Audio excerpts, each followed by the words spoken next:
আসসালামু আলাইকুম। আমার নাম রোমান। আমি বেশ অনেকদিন যাবৎ জাপানে থাকি।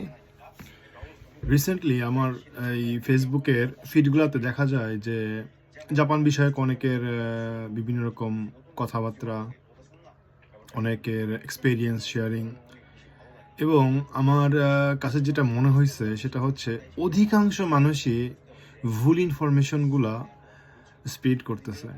ব্যাপারটা এমন যে দেখায় যে জাপানে থাকা এবং জাপানে লাইফ লিড করা মনে হচ্ছে খুব কঠিন একটা ব্যাপার। আসলে ব্যাপারটা সেরকম না। এটা যার যার ব্যক্তিগত এক্সপিরিয়েন্স এবং আমার কাছে যেটা মনে হইছে যে অধিকাংশ যারা এই ডিমোটিভেটিং কথাগুলো বলে ওদের লাইফগুলো হয়তোবা একটু কঠিন ছিল। সো ব্যাপারটা এমন অনেকে কথা বলে এমন যে সে স্টুডেন্ট হিসেবে আসছে কিংবা ইন্টারন্যাশনাল জব ভিসাতে আসছে কিংবা ওয়ার্কার হিসেবে আসছে কিংবা কেউ রিফিউজি ভিসাতে নিজেকে কনভার্ট করছে। সো এই এই ক্যাটাগরিগুলোতে যারা মেইনলি জাপানে আছে তাদের লাইফটা ডেফিনেটলি একটু উইক উইক এই সেন্সে যে তাদের লাইফ চালাইতে হলে অনেক কঠিন স্ট্রাগল করতে হয়। কিন্তু অন্যদিকে যারা স্কলারশিপের মাধ্যমে আসে কিংবা যারা ভালো চাকরি নিয়ে আসে তাদের জীবনযাপন জাপানে যদি দেখা হয় সেটা সেটা কমপ্লিটলি ডিফারেন্ট। আমি আমি আমার মোটামুটি লং এক্সপিরিয়েন্সে আমি অনেকের সাথে কথা বলছি, অনেককে দেখছি। যেটা হচ্ছে আমার কাছে বেশি লাগছে যে মেইনলি রিসেন্টলি খুব বেশি লোকজন জাপানে আসতেছে। ইভেন আমি অনেকের কাছ থেকে শুনতে পারছি একেকজন ১০ লক্ষ, ১২ লক্ষ, ১৫ লক্ষ, ১৮ লক্ষ, ইভেন তার চেয়ে বেশি হতে পারে। এই পরিমাণ টাকা দিয়ে জাপানে আসতেছে এবং তাদের কাছে কিছু ফ্রড কোম্পানি যেই কাজগুলো করতেছে ইন্টারন্যাশনাল কি একটা জব ভিসার ক্যাটাগরি আছে সেটা দিয়ে নিয়ে আসতেছে। সো তাদের কাছে যেটা বলে সেটা হচ্ছে তারা ভালো চাকরি করতে পারবে, মাসে ২-৩ লক্ষ টাকা ইনকাম করতে পারবে।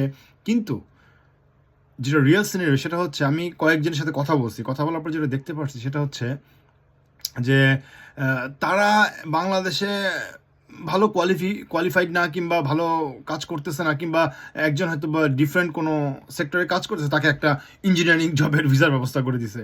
সো সে জাপানে যখন আসে তার তো আসলে না ল্যাঙ্গুয়েজ স্কিল আছে না তার রিয়েল কাজের স্কিল আছে। সো সেই ক্ষেত্রে তার কী করতে হয়, তাকে ওই ১৮ লাখ টাকা যেহেতু দিয়ে আসছে তাকে এখন জাপানে সার্ভাইভ করতে হবে। আর সার্ভাইভ করার জন্য তাকে কী করতে হচ্ছে, যেই লোকটা যেই ফ্রড কোম্পানিগুলো নিয়ে আসছে তাকে হচ্ছে কোনো রকম একটা কাজের ব্যবস্থা করে দিচ্ছে। সেই কোনো রকম কাজের ব্যবস্থাটা কি আমার নিজের চোখে দেখা, সেটা হচ্ছে ওই কিছু গ্রোসারি শপ আছে।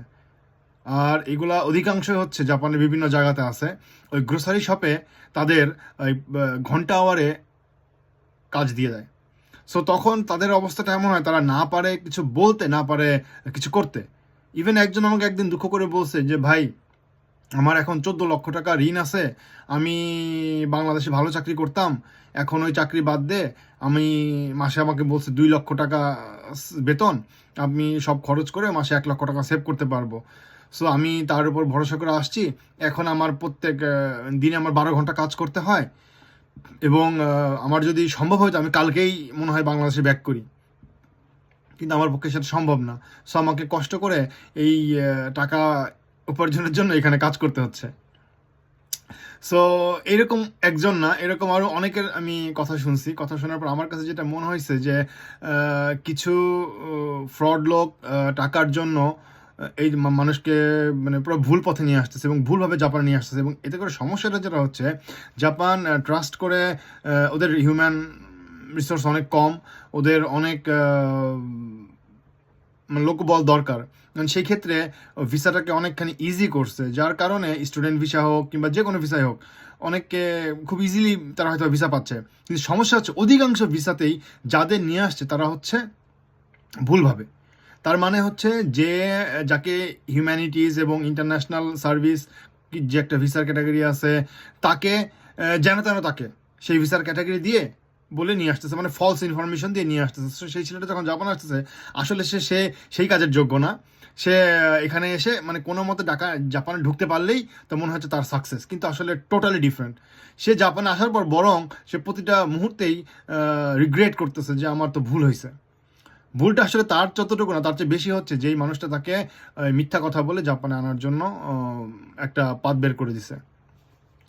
সো এমনভাবে শুধুমাত্র এইটা না, ওই SSW কিংবা আরও অন্যান্য যে ভিসা ক্যাটাগরি, আমি ডিটেলস জানি না, বাট আমার অতিরিক্ত, আমার কাছে অতিরিক্ত ফিরে আসার কারণে আমার কাছে মনে হচ্ছে যে আমিও একটু শেয়ার করি যে যারা জাপানে আসতে চায় তাদের এই ব্যাপারগুলো অন্তত খুব ক্লিয়ারভাবে জানার পরে জাপানে আসা উচিত। আর স্পেশালি টাকা দিয়ে যে জাপানে আসবে তার তাকে এতটুকুই শুধু বলবো যে সে ডেফিনেটলি একজন লুজার, এবং সে কাঁদবে। সে অনেকখানি সময় তার জন্য রিগ্রেট করবে যে সে কেন এত টাকা দিয়ে জাপানে আসছে।